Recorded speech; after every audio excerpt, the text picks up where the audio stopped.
Good morning, good afternoon, good evening, whenever you're watching or listening to us. Thank you for making the Sports and the World podcast a part of your day.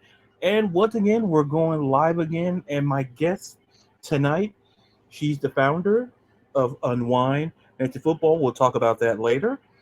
She's also a fantasy analyst and entertainer for IBT Media. You see her name there. You see she's there. It's the amazing Rachel. How are you? I'm doing great. Thank you for having me, Ladarius.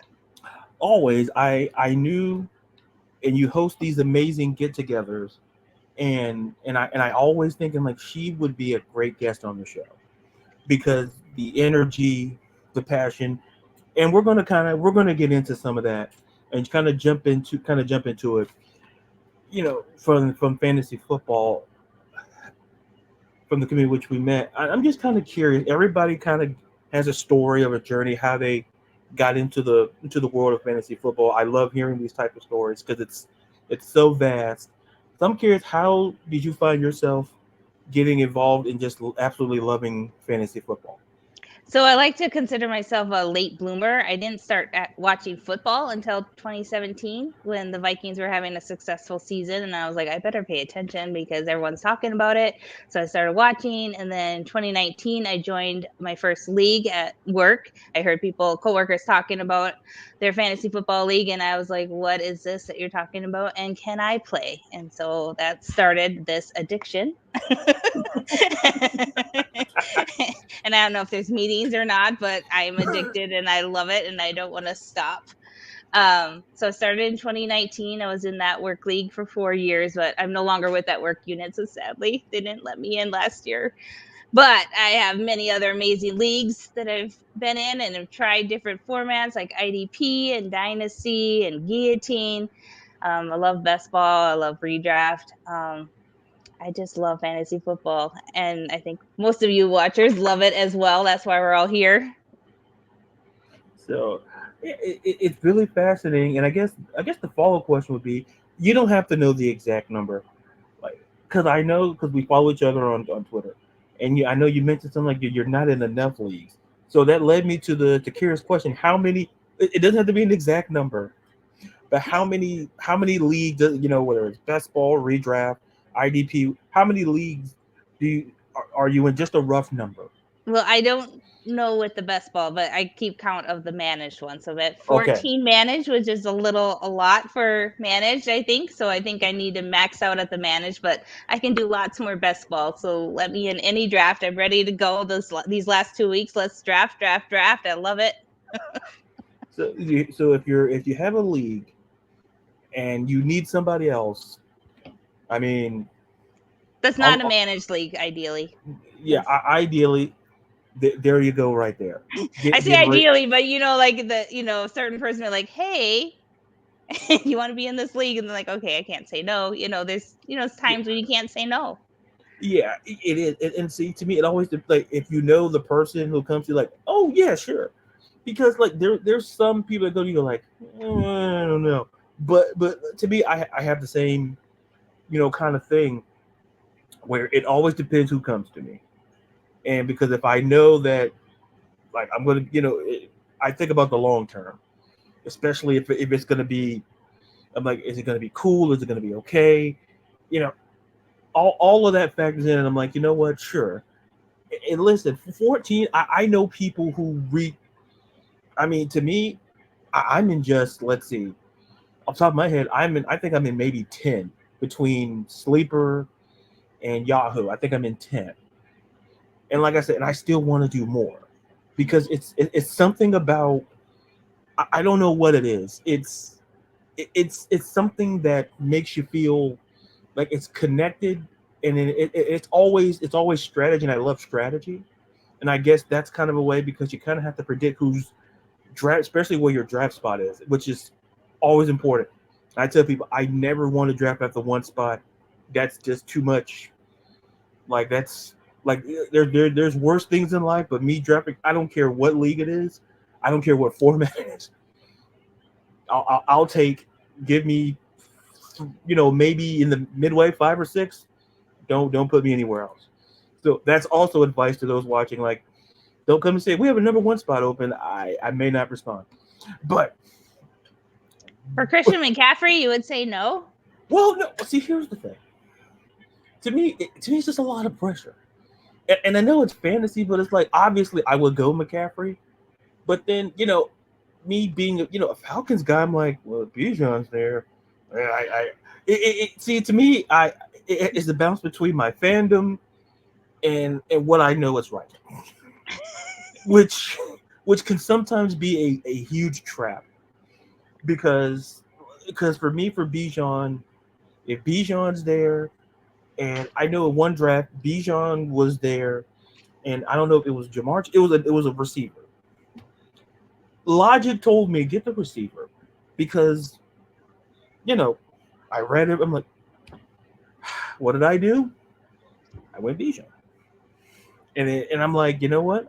And I still felt great about it because it's like I say, give me the midway spot. Take some of the weight off me. Like, oh, okay, so I can go with that person. Because like I say, to me, McCaffrey and Bijan, like that would be a toss. So other people would be like a no brainer. But enough about me. Because we can go all day about that. But so now, kind of staying in the fantasy format, let's talk about, like, you mentioned the type of leagues you're in, and which type of leagues do you prefer, and which one? If I said, Rachel, let's do a league, and I don't, and I said whatever format, whatever you want, and if I said which one do you want to do, like you can give me your three. Which one, like, what would be your top three type formats in terms of an ideal fantasy league for you? Well, I like redraft number one because that's just the basic one, the one that I started with. So it's one I'm most familiar with. And I love the draft. I love the in-season management, and it's all about the people with any league is Yeah. number one. So if it's with a great core group of people, and then if it's redraft, then you got all season long. There's trash talking, there's trades, there's all that fun, all the different waivers, outbidding your partner and whatnot, and it can be a lot of fun. Best ball, there's a lot of fun with that because you set it and forget it. So drafting is my favorite part of fantasy football, and so that's why I'm like sad that we only have like 2 weeks or not even 2 weeks left. I'm like, drafts are almost over. What am I gonna do?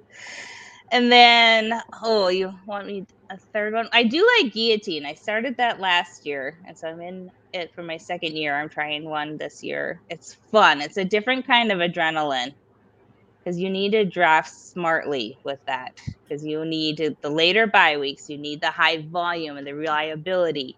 You can't have like someone that might bust. You have to have someone like that's going to be consistent because you need those points, any points, in order to stay alive. So it's a different brain to have for guillotine, so that's kind of fun and also crazy. It is, and I'll share my quick story. But a couple of people have chimed in here. Our friend, we have Jamie here. Jamie, hi. Jamie said she was late to the party. It's okay. We left some.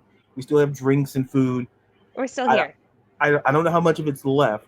Especially the drink stuff. I don't know how much is left. There's plenty of food. The drink stuff, yeah, you might the BYOB on that. I don't know. But and then, and then we have Andrew here said, Hey, "Sup everyone, Drew," and he's talking about it's Blake Corum season, and then listen. Andrew might be onto something. He might be onto something, but my quick guillotine story.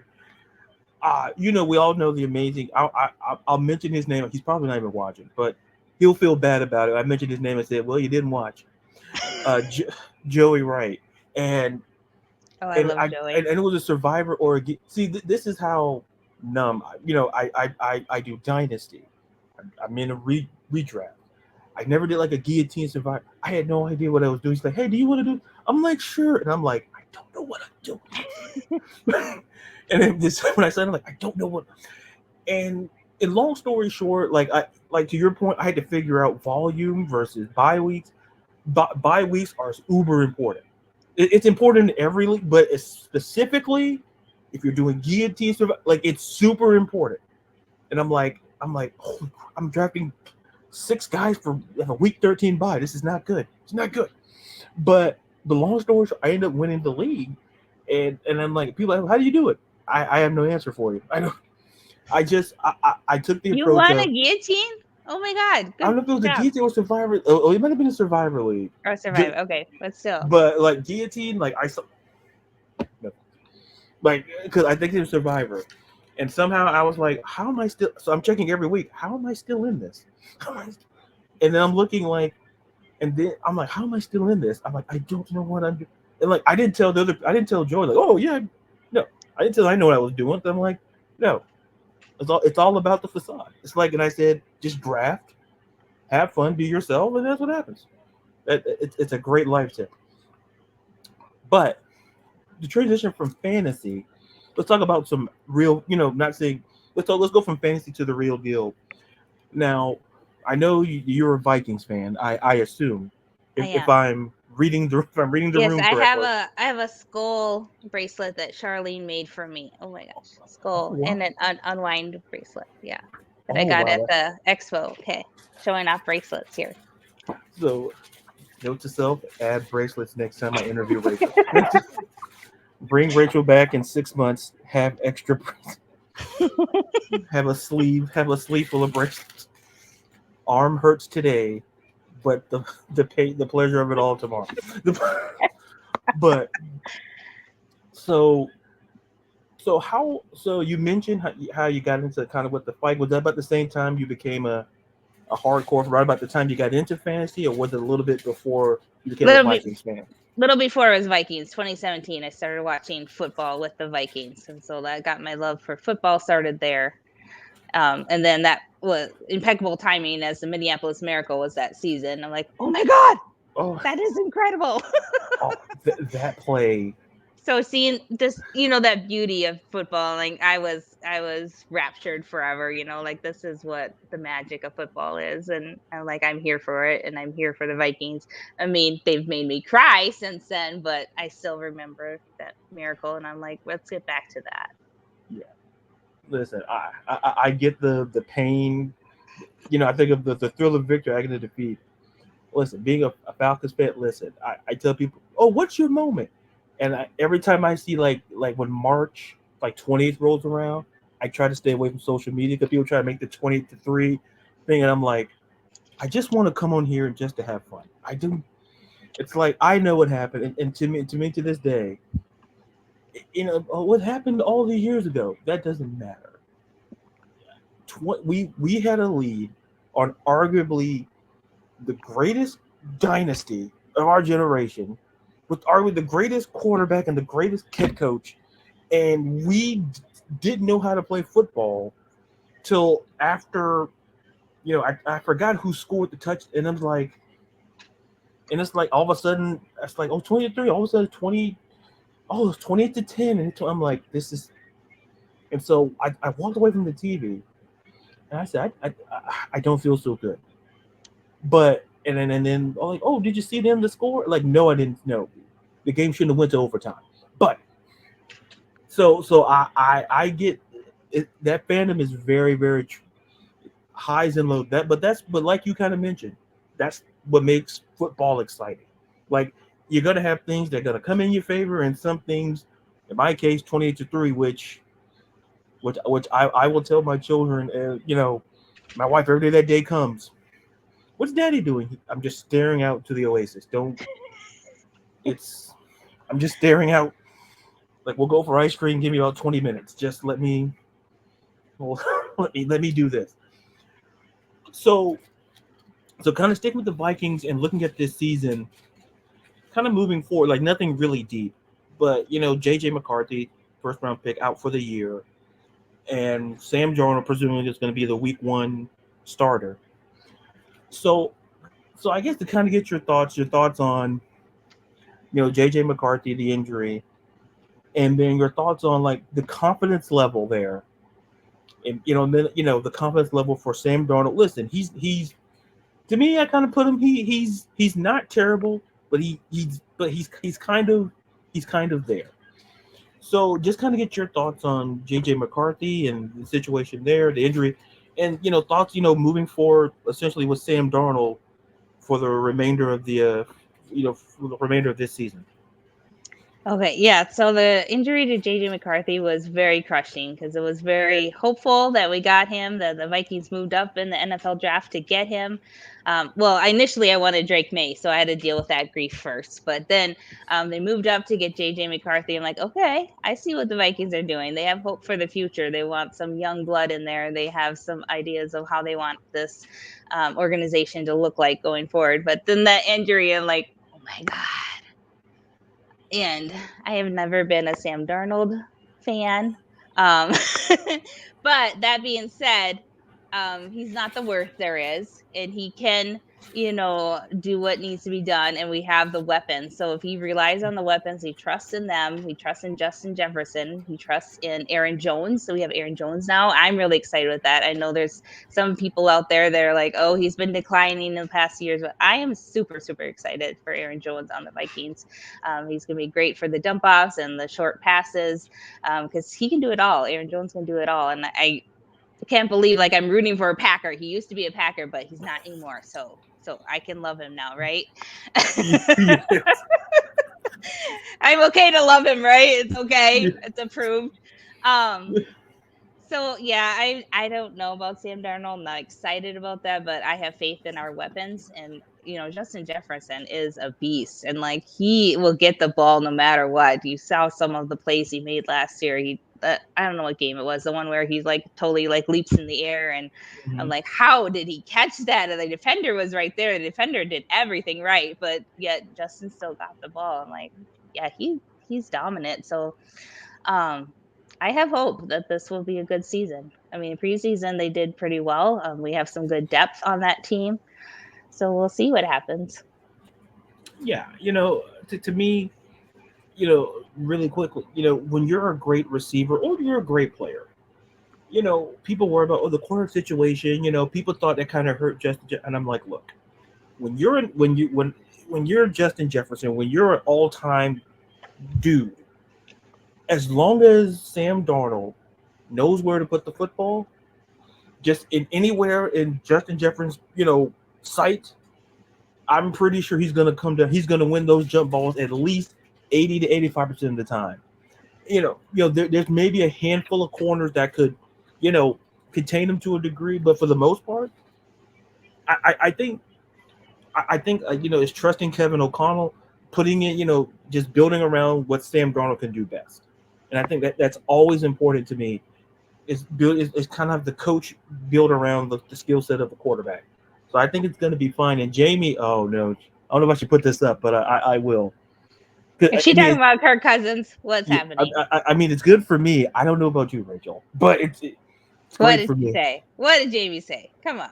So Jamie said, "Well, it's a new year, and you have my boy Cousins." Yes, listen, we made a lot of calls.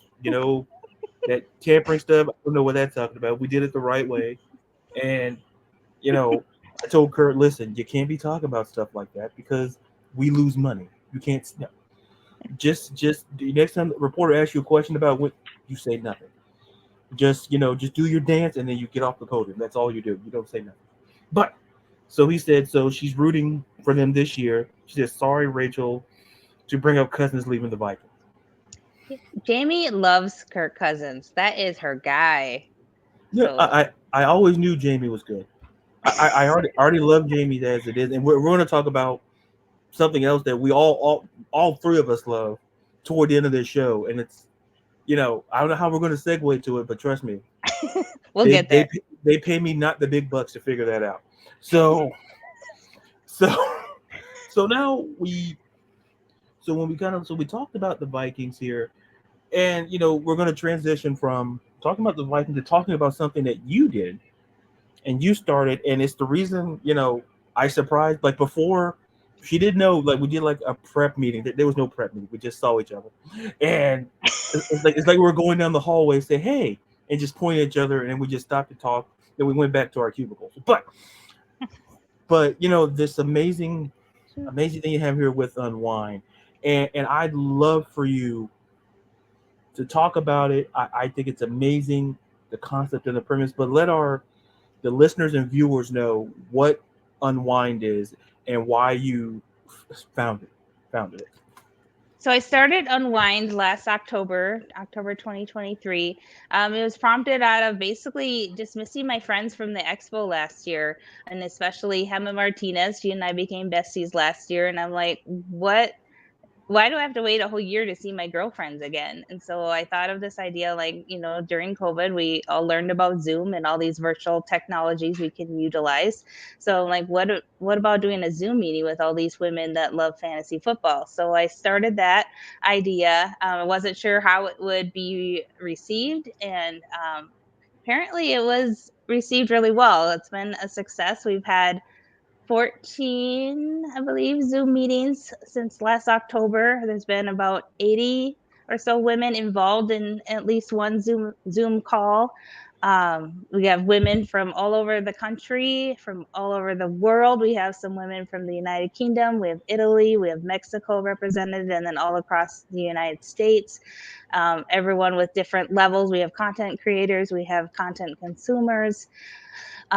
We have some that are brand new to fantasy football. Just everyone gathered with this love of fantasy football and having this community together where we can talk about our fantasy football leagues, we can talk about football games, and we talk about life. We talk about things that matter to us as women. And what I say on the Zoom calls is what happens at Unwind stays at Unwind. So everyone feels that they're safe there. They can talk about what maybe is happening in their league if they're not getting treated well by a league mate that might be a male member, that might look down to them because they're female. I had my own incident this week dealing with that, which was not fun. It still happens. There's still people who think that women don't belong in fantasy, apparently. Um, but it's just a community where we have each other's backs, we support each other, we empower each other, we root for each other and our life achievements that we're trying to do, and what we're doing with our families. We just are there for each other, and it's been really incredible to see how everyone's enjoyed and joined this community and how everyone's engaged. It's just really inspiring to me. You know, and this is important. It's just for me outside looking in. What you have is so important to fantasy football as a whole, because, like, to your point, there's still there's still a mindset, unfortunately, where it's where women can, you still have some that feel women can't even talk about football. We still live in a world, and unfortunately we do.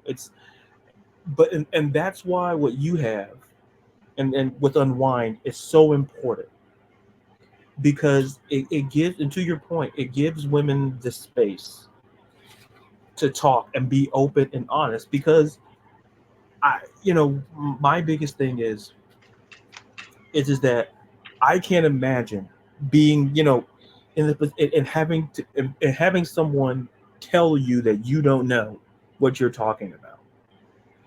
And I faced it, but it's a whole different situation. But uh, but it's still astonishing that we still, in 2024, still, that we still have to tell people we know what we're talking about. And and it's sad, because I said this on Twitter, and I'll say it right here. You know, anytime I have any any female guest on this show, I always have nothing against the man, nothing against, like, the Joey Wrights of the world. Well, maybe he's a Buccaneers fan, so maybe it's a whole lot of stuff there. But it's a whole lot of stuff there. But it's I've always felt that when I can talk, I talk football more with women than I do with men. And people say, well, why? It's about perspective. And that's why, like I said, what you have in your community and what you have with Unwind is just fantastic. And the fact that it's going global, it's a testament to what you stand for, and most importantly, what you have Unwind stand for, which is always amazing. And then Jamie here again, she gave me a long one to read, because Kirk Cousins put on my reading glasses here, which is just basically pushing them down to the away from the bridge of the nose. And this is what Jamie said.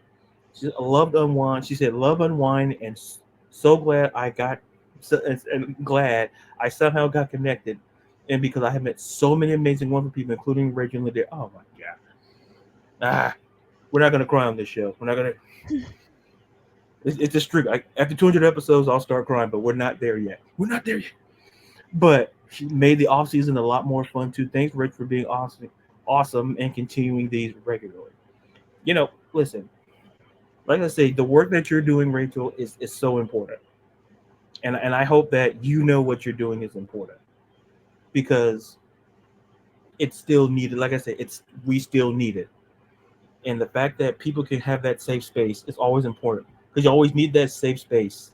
Because sometimes there are things that people have, there's some things that you can't talk to me about that you can talk to other people about. It's not because that you think, oh, well, he doesn't know anything. It's just that you want people, who've been in your position, like you. So that's why I say I can't talk about how great Unwind is, and then the stuff, and the meetings and party hosts. You bring a sense of unity to the fantasy football. So thank you for that. So before we close the show, there's a matter that has to be discussed. That I'm pretty sure me, myself, you, and Jamie. I feel we have to talk about it. I think how are we gonna close the show?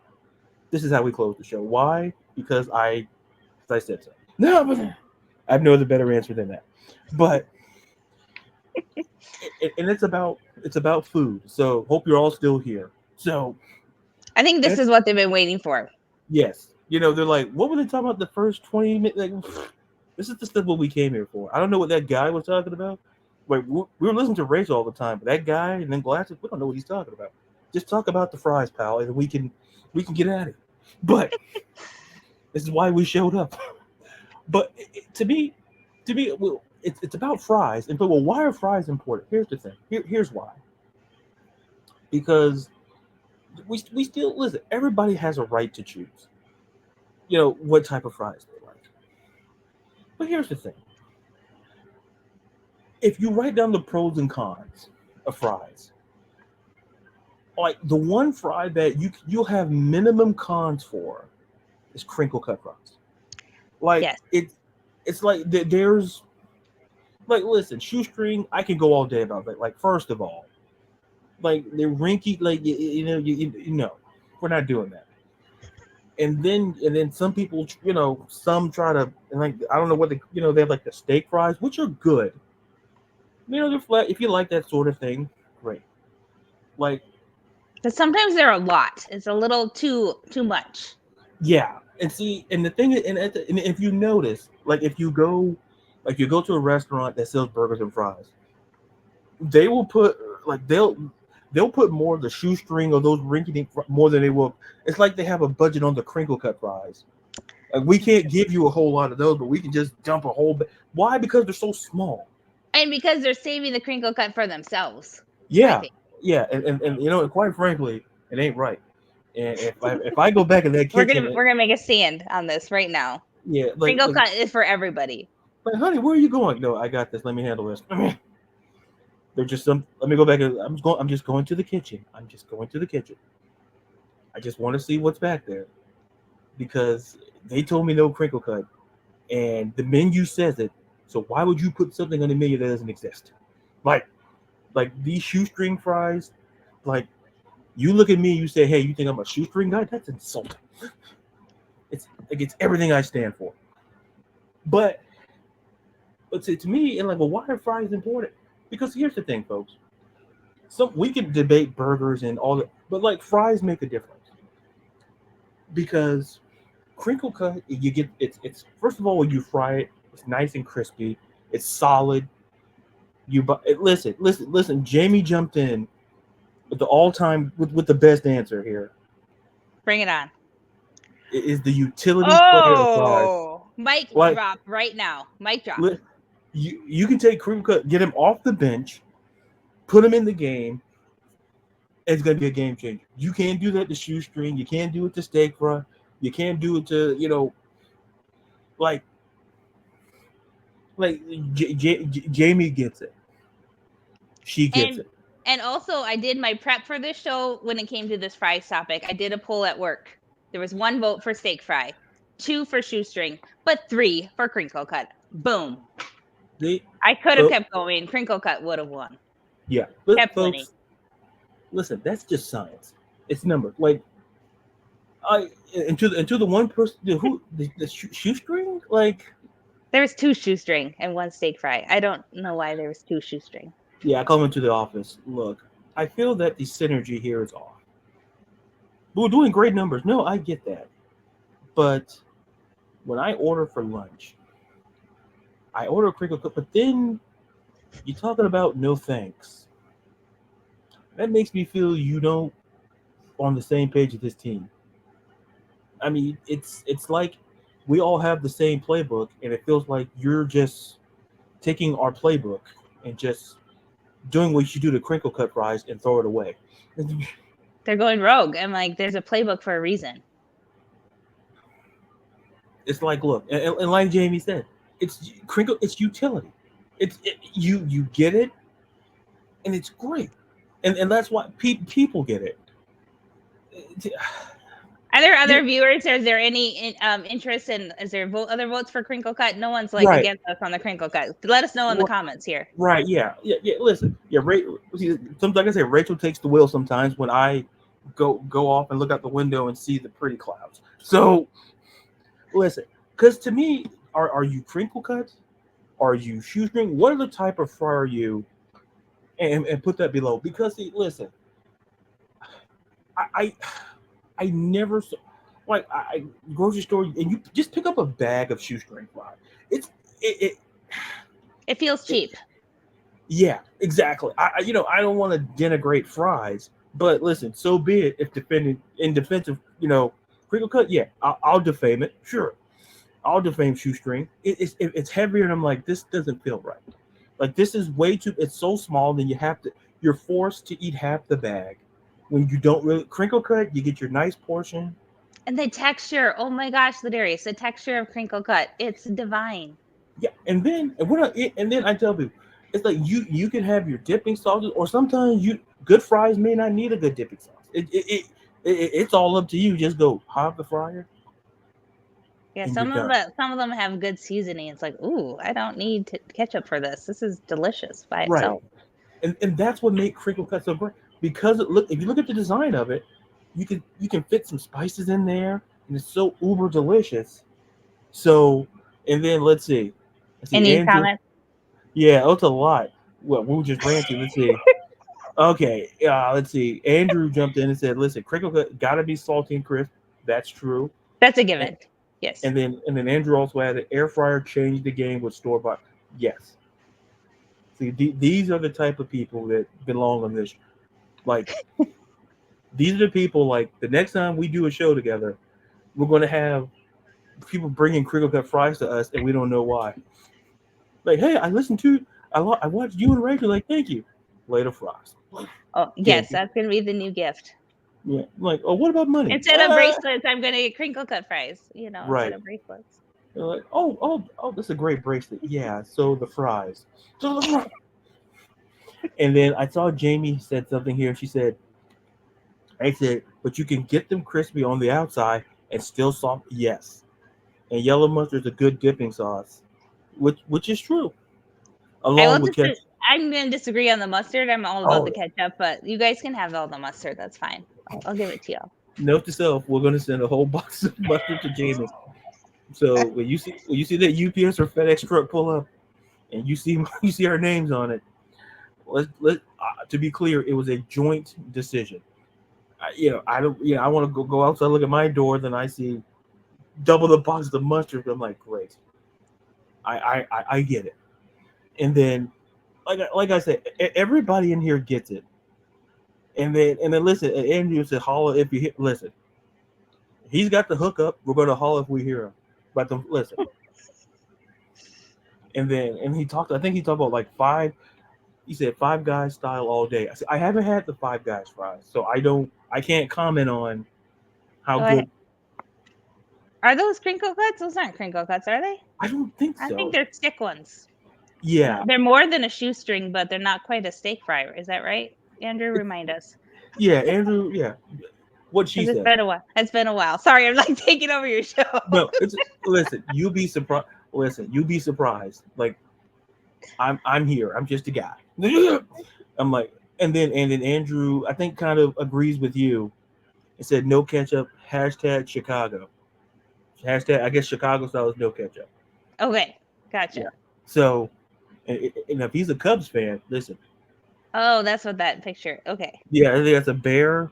Yeah, it's a bear. Bear That makes down. sense. Yeah. That makes Yeah. sense. Yeah. Bear down. I It's see like an animal and I'm like, is that a cat? No, it's not a cat. You know. I'm looking. I'm like, wait, wait, is that a bear? are we talking about cat? No, that makes sense. I don't Sorry. know. I don't know what we're talking about either.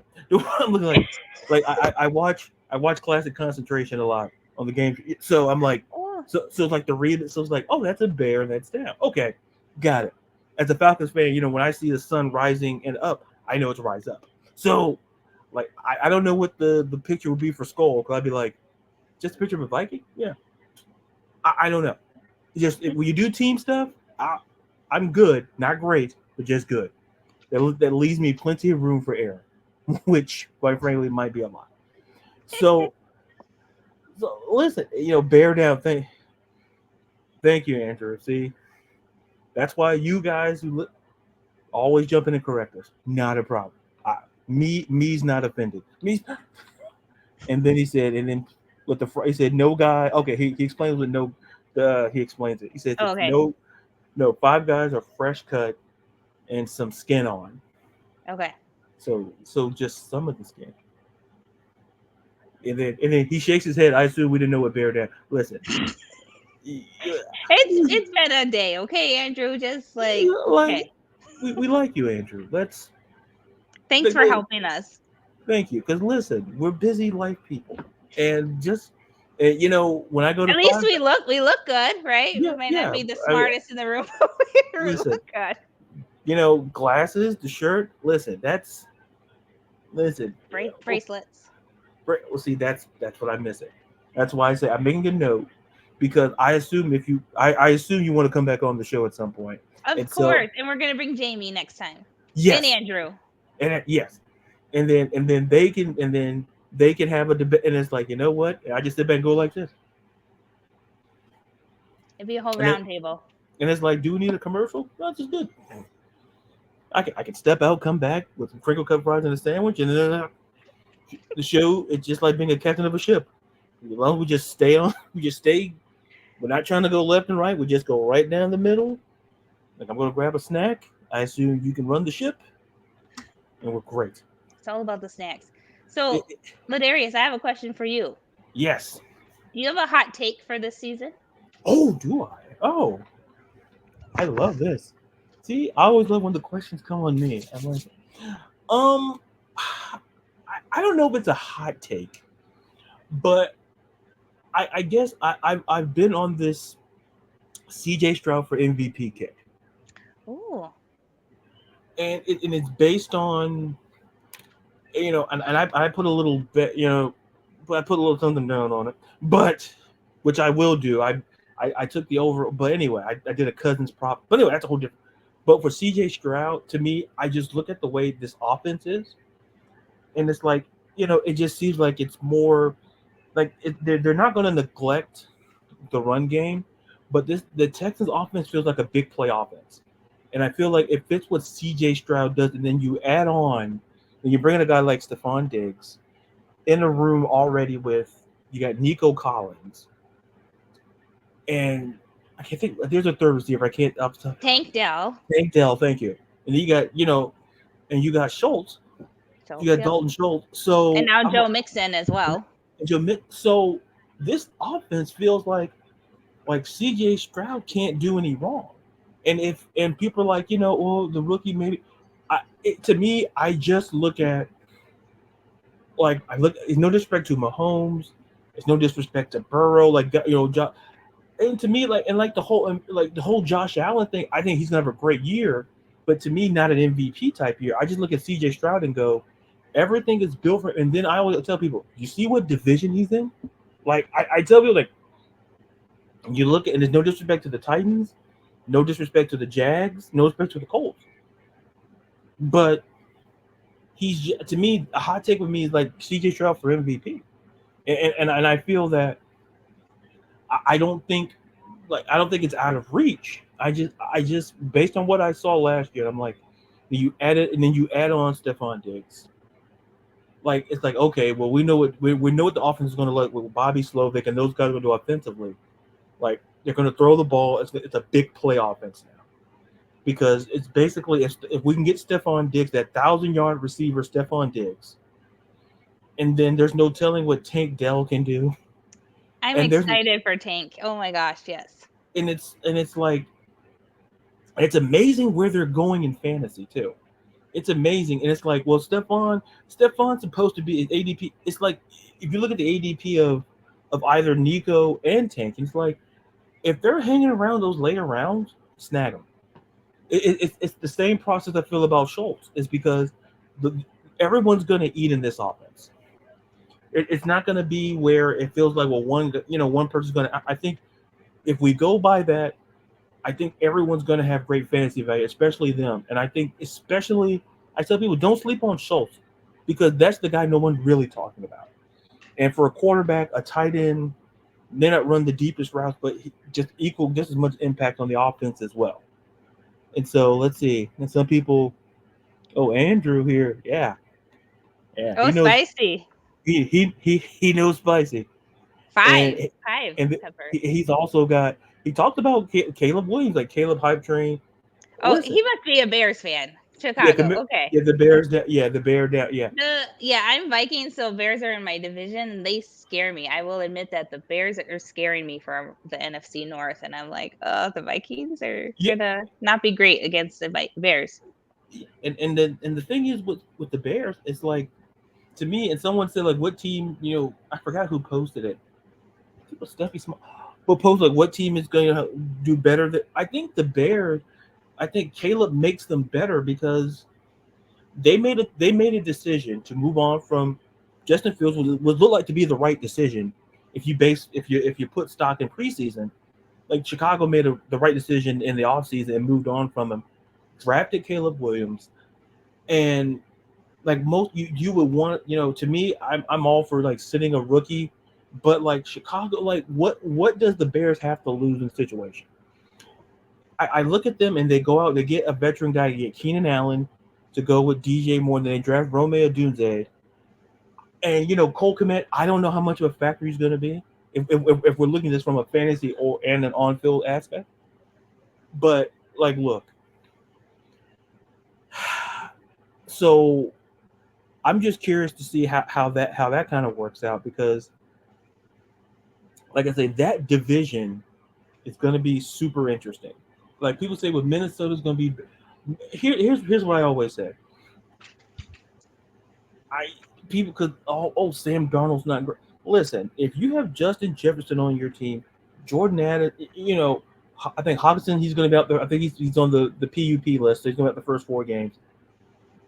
But listen, it's about expectations. No one is expecting much out of Minnesota, which makes them scary. Because especially those divisional games, no matter what division it is, they can be a spoiler. Because of the fact that plus the defense looking better. Listen, it's going to be a fun division, and I know I'm late as all Christmas, but I saw Andrew's post about trade for Penix. Oh my god! I don't know what context that was, but look, I can go on a whole rant about that if needed, because I think they did that just to mess with the whole NFL football world. They're just like, let's just draft Penix really, really early, just so he looks like weird, so people will talk about us, so people will talk about them, and that's what we've been doing. It's like it's marketing. Is not signing Kirk Cousins enough? Like, what do we do? We signed the best free agent quarterback. That wasn't. No, we got to do something. And look, I tried to rationalize what Terry's doing, and I get what Terry's doing. And then when they talk about it, I get it.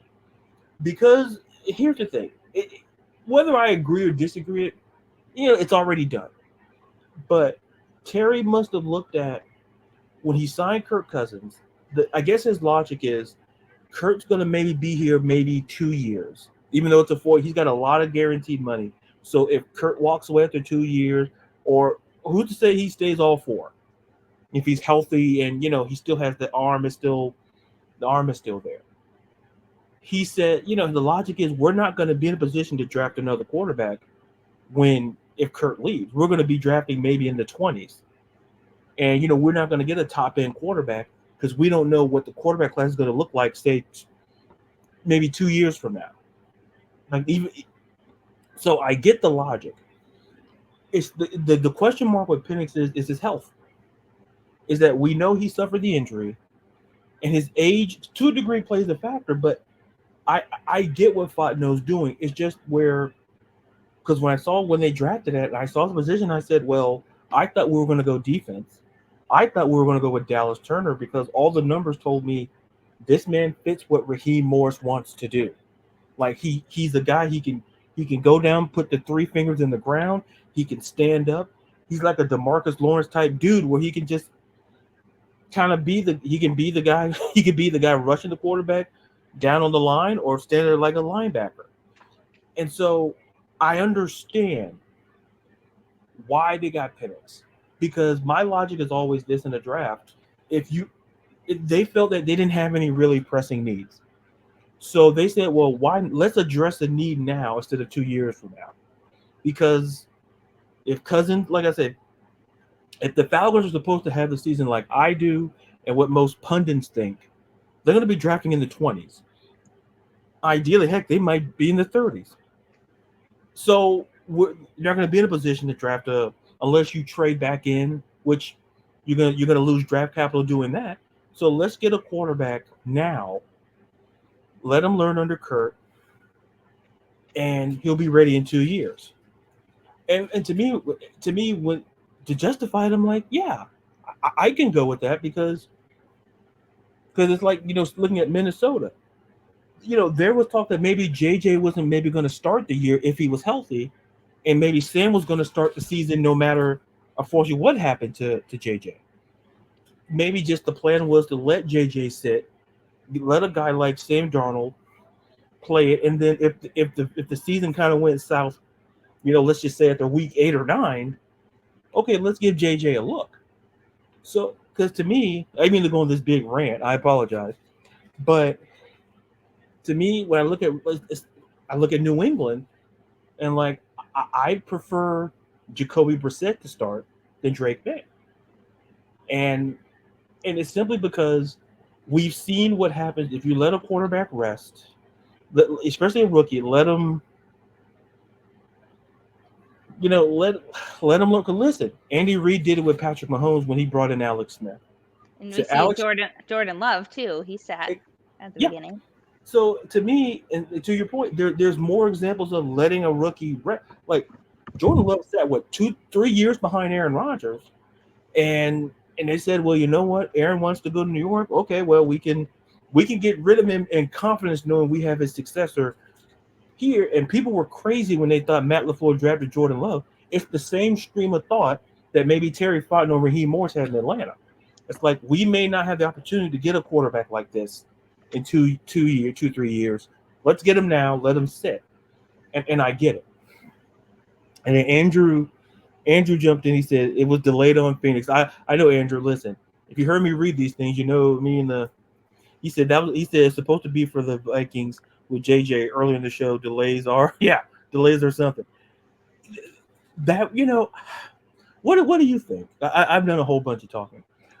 Would you, if you're in the front office, would you try to look? Is this going to be Sam Darnold's team basically? Unless knock on wood, God forbid, he gets hurt. Hopefully, he stays healthy. Do you try to look for another quarterback, or you're kind of like? Oh, you mean to trade for somebody else? Yeah. Well? Do you kind of look out in the market to see what's there, or do you just kind of like, hey, Sam's our guy, and we're just going to ride this season, and hopefully JJ's back healthy for 2025? I think so, yeah. I think they're going to ride with Sam Darnold. They signed him on a 1-year deal for a reason. I mean, they had enough trust in him that he could be the bridge quarterback. And so they're going to use him as the bridge. I mean, the reason that JJ sitting is for injury, not for trying to acclimate as a rookie. So it's a little bit different reason than what their initial intention might have been. But I think, I mean, JJ's still going to be on the sidelines observing Sam Darnold and learning from the offense. So I think they're going to continue with the Sam Darnold as the bridge quarterback is what I think will happen. Yeah. Yeah. So it's to me it's always that decision because look, like I said, to your point, the key is the 1 year deal. It's because to me it's no like I said, it's similar to what New England should do. And just I think Jacoby got a 1 year deal too. I'm not entirely sure, but there's a reason why he's there. Hopefully he's healthy and ready because to me he should start not because Drake May is terrible, but your quarterback to me is like he's the face. It's the most I could argue the most important position in all of sports because that's the face of your franchise for the next decade at least. So you want to make sure they're prepared and they're ready as possible. And New England, listen, for the first time in decades, they're rebuilding. Oh, A, definitely. Yes. a new coach, a kind of a new philosophy, a new sort of regime. So you know we're not near a playoff team. Let's see how let Drake learn from Jacoby how to run this offense. And then listen, if the season, like I said, if the season just goes absolutely south, you could bring in Drake. But if you kind of want Drake to learn, let him just sit. Because look, and like we both talked about, Mahomes sat for a year, Jordan Love sat for 3. And to me, and you see how it's beneficial. And how they're just let them develop because you're invested. They're always going to be somehow the highest paid offensive player on your team. Unless they're the most important player on your team in terms of because you get the quarter position wrong. Like I tell people all the time, go look at Ryan Lee. Go look at the whole Peyton Manning Ryan Lee thing. You know, Indianapolis got Peyton. You know, not a great rookie year, but you know, one of arguably the best quarterback in that franchise's history. And Ryan and the Chargers looked bad for a decade until they quote unquote drafted Eli and traded and got Phillip. But anyway, that's a whole. So they had to wait almost a decade to get their franchise quarterback. That's how important that position is.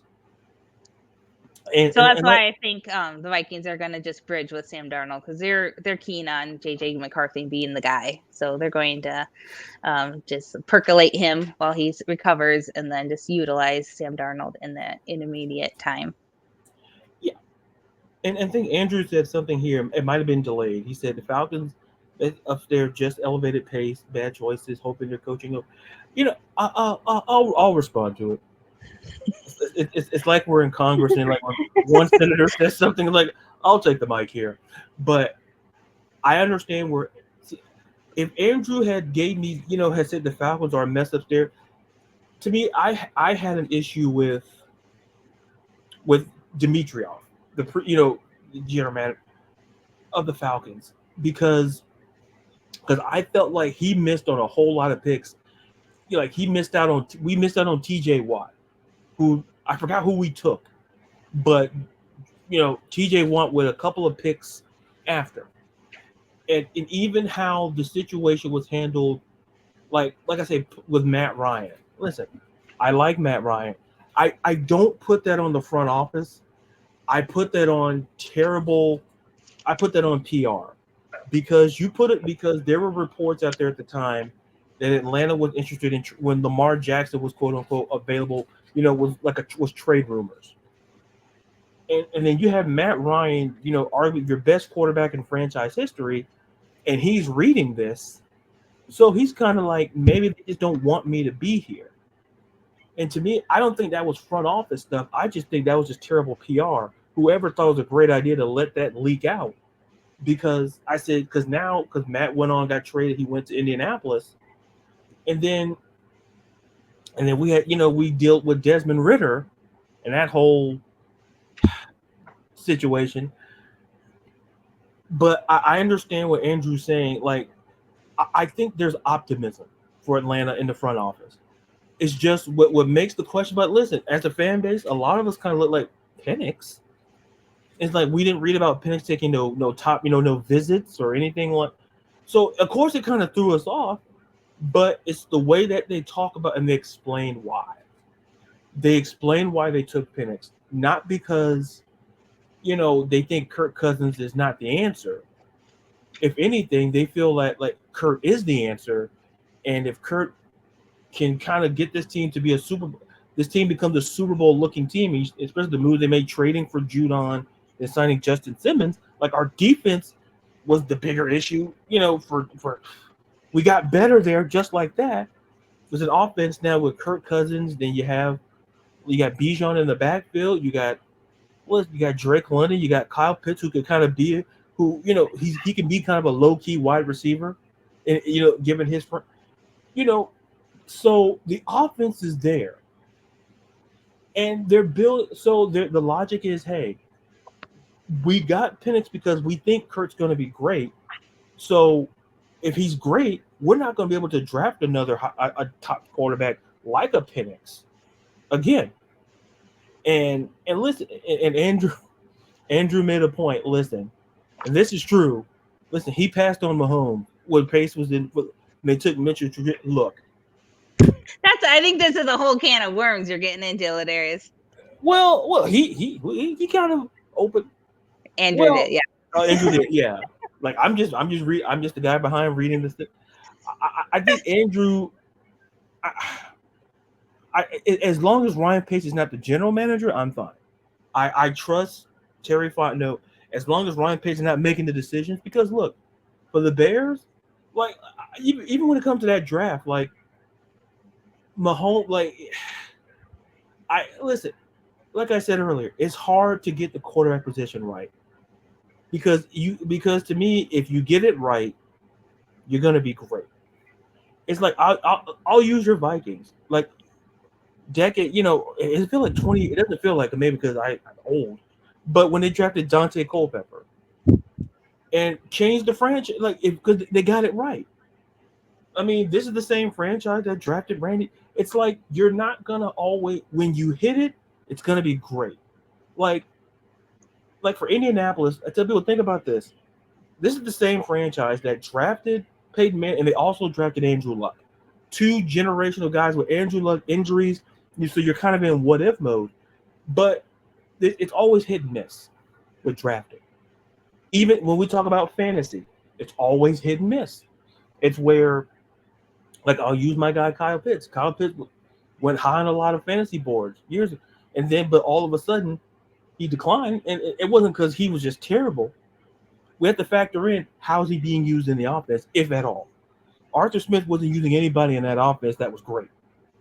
So of course, that's going to impact fantasy. It doesn't make Kyle Pitts terrible. It just makes there, like you say, there's a lot of factors that kind of go into it. So, but the can of worms by Andrew, he opened them up, and I had to kind of sweep them up as best as I could, as best as I humanly could. So I need to give my spicy take, Ladarius. Go ahead. I was going to ask because mine was CJ Stroud for MVP, and see, when you mentioned it, I mean, your take must be much more spicy than mine. I'm very curious. I don't know. It's my take that I don't think that a lot of people agree with. But Raheem Mostert is going to meet or exceed his production of last year. Everyone's going to say there's no way he can do that again. I'm saying he can. Why can't he? He is Raheem must start. He is the RB1 on the Miami Dolphins. Yes, Achane is there, but Mostert is where it's at. So, boom. If you didn't see, someone insert a microphone and me dropping. Here's the thing. This is why the take is interesting. Because this is what I always say about me drafting running backs. Because it's always trying to figure out the production and how it's going to look. It's a similar situation with Tennessee with Tony Pollard and Tajay Spears. It's where, well, who's going to get more of the production over in Tennessee? And like I said, I always say, if you have two of great of anything, it should be anything. It shouldn't be a problem. It's just trying to figure out who's going to, because someone has to take the majority of the load. And to your point, listen, Achan is great, but when you talk about Mostert, I don't see what people are saying. I don't see the decline because, like, Do you agree with me? Yes. So what I tell people this, and plus, how do you define, like, is he going to? Here's the thing: it's how he's. Look how Mike McDaniel used him in the offense. Look at how people, like, listen. It's not saying he was anti Devin H. He wasn't. He wasn't anti agent. It's just that Mostert was a guy you could rely, especially in the red zone. You could kind of rely on him in the passing game. So like I always say, sometimes when we make, and that's what makes the take interesting, is because there's numbers saying that Mostert is still going to be used in the same capacity, and I could argue maybe even more because, like, look, why not? There's nothing that I saw last year that made me go, "Oh, that guy's going to decline." However, and I don't know if this is a spicy. I guess I don't know if it's a spicy take number two. I don't know if I have more than one, but to me, I look at Travis Kelce, and Hall of Fame guy, but could we see a decline from? I'm not saying Kelsey's gonna have like 5 touchdowns and like 8, 7. Do we see how? Because I noticed in these drafts how he's kind of falling, and people are kind of going after Trey McBride, and even some people kind of, even Mark Andrews. Mm-hmm. I don't know. It's hard to say it, but Travis, he's a good fantasy guy, but it's how do we define how far is he going to fall off? Is he going to fall to the point where he's going to slip? Let's just say if he's going to slip it next, when people look at him again drafting wise next year, based on what he does this year, like, to me, I look at Mostert and I go, I saw nothing last year to convince me that he's going to drop. But I saw, like I said, it was something when I watched with Kelce. It kind of felt like at some point defenses are going to actually say, well, and they do double cover Travis Kelce, but they're saying, they told Patrick Mahomes, and they've been trying to tell him for years, we'll let your receivers beat us, but we won't let Travis Kelce beat us, because we know that Travis. So what the defenses kind of do, they may use a linebacker to double, maybe to double, and I said that may kind of impact how he's used in the offense. I don't know. I'm no big city lawyer, but I wouldn't be shocked if we saw like a mini decline there with Travis Kelce.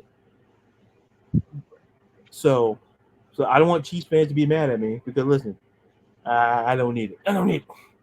But let's see. Jamie said some things while we were talking here, and she was talking about the Falcons. And she's like, that's why she's rooting for the Falcons.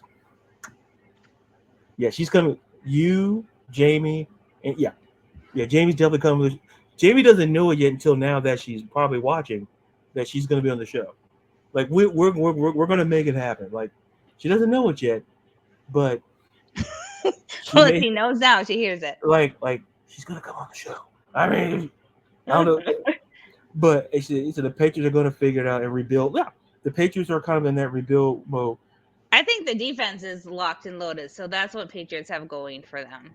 Yeah, the defense. Like I said, I'm curious to see what we get out of Christian Gonzalez, and it's not just because he's on my IDP league. So that's nothing to do because I took him. I mean, I'm like, oh, I like him. I'm like, so well, and then so let's see, one more from Jamie, and she talked about you. She talked about with Mostert. She said, because I believe in Rachel, I totally drafted Mostert in my home league last on Sunday. So listen, you are smart, Jamie. I believe in you. And also, UnwindFF on Twitter. Yeah. Check it out. Yeah. So, you know what, Rachel? Yes, Ladarius, this has been fun. Let me tell you, and I'll say this before we put a button on it. I say it all the time, but I I love having you on here because, like I say, you bring it. We have fun, and like I said, what you're doing in the fantasy football community, it may seem small in the grander scheme of things, but it impacts so many people that the work that you do, and I hope that that comes across that you know that because like I said, the work that you're doing is just fantastic. And so before we get out of here, tell all the amazing people where they can find you, talk about your work, or anything else you want to talk about, plug, and all of that. Okay, so you can find me on the Twitter machine at Tootsie Pop 6. You can find Unwind at UnwindFF. If you're a woman who loves fantasy football, hit me up and I'll make sure you know when the next Zoom call is. You can check out my writing over at IBT Media. I do fantasy football, sports betting, and entertainment writing. I can't just be put in one box. That's not how I'm made. So I like a little bit of everything. But crinkle cuts are the superior fry. Remember that. And that's the news, folks. Good night. No, no. I got to properly end the show. Well, folks, you can like if you're missing it live, I'll put it up. It'll be an episode. You can like, listen, and subscribe to this episode and every episode of the Sports in the World podcast. Always check out because from time to time I'll be doing live interviews like I'm doing here with the amazing Rachel here. So follow me where you see @there's_Brown on Twitter and TikTok. I'm going to be busy posting NFL previews. I'm going to be busy soon if I'm Do not you dance? already. Do you dance on TikTok? Nobody wants this. I mean, look, what I will say is this. I like the chorus person to me. I like to sing, and I may or may have a couple of videos on my TikTok of me doing singing challenges. I may or may not. That's for you, the listener, and the watchers to go to @letters_Brown on TikTok and just explore, have fun. Think of it as like the magic school bus, just going in. You're just trying to figure out stuff. It's like the TikTok is like the human body. You're just trying to figure out certain things, the moving parts there. But once again, Rachel, thank you so much for coming on, and hopefully I didn't bore you enough. I didn't bore you enough for you not to come back because I really do Oh. want you to come back on at some point during the season. Well, we match every time that we meet up. Yeah, for the record, didn't plan it. We didn't plan it. We didn't plan it. That's how good we are. We didn't plan it Good because work. because the shirt came the other day and I was saying I hope it comes before I do the interview. I hope it comes because it kept saying like end of the month. I said no, so I checked. So I went online, checked. It's like oh, it's shipped out, and so it came, and then I said like I say I as a hoodie lover, I'm considering the hoodie, so I can walk around the house like yeah, you go outside and wear that. We're not going to talk about that. We're not. I'm wearing it in here, but once again, let's see, Andrew. Good show, great show, good convo. Oh, Thank you so much. Listen, thanks for hanging, Andrew. Andrew, listen, it's some of me, but it's all Rachel. I was here, doing something, and I don't know, but and then let's see, Jamie said something here. Oh, Jamie said, "Love the show tonight. You both rock." thanks, Jamie, for hanging. Love you. And then she said the hoodie is comfortable. Well, listen, well now She has the hoodie. You should see her picture in the hoodie. You're gonna want the hoodie when you see her wearing it. Find Jamie wearing hoodie. Got it. And then Jamie talks about TikTok. I think this is the perfect way to end the episode here. She said, I've avoided TikTok, but this might be the reason I downloaded. Listen, if you're listening, makers of TikTok, I know you want to get rid of TikTok, but let's keep it around until Jamie sees the stuff. Then whatever you decide to do after that is on your volition, people. So, but let Jamie download TikTok. Let her hear me sing. If she gives you a thumbs up, you keep it. Thumbs down, keep it, but just restrict the. If you see me singing, just say we can't upload the video, and I understand. The football previews, hey, you can keep doing those because you're not singing in those. But if we see you doing a 90s or 80s singing champ, we're stopping. And listen, I respect you doing your job. You're doing your job. You're doing the Lord's work. So listen, should we let him sing? Can't do it. But so once again, Rachel, thank you so much for coming on. Like I said, hopefully to have you back on this season, and Perfect.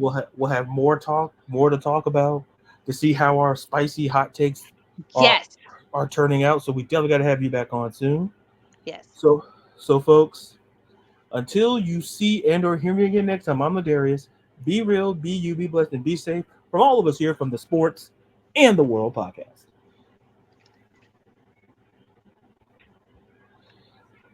And